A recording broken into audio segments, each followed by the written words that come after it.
সৎ পথে চলুন। হয়তো আপনার সফল হতে একটু দেরি হবে, হয়তো আপনার কাজের পথে ক্লান্তি আসবে, মানুষ সন্দেহ করবে, কিন্তু সেই সফলতা হবে মজবুত, সম্মানজনক ও দীর্ঘস্থায়ী।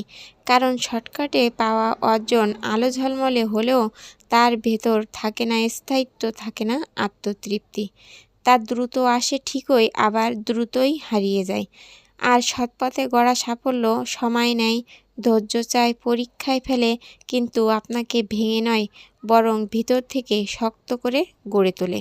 আজ যদি আপনি ধীরে এগোন, মনে রাখবেন আপনি পিছিয়ে নেই, আপনি সঠিক পথে আছেন। কারণ যে সাফল্যের সঙ্গে থাকে সম্মান, সে সাফল্য কখনো সাময়িক হয় না। হাল ছাড়বেন না। আপনার নীরব পরিশ্রম একদিন এমন ফল দেবে যা কেউ কেড়ে নিতে পারবে না।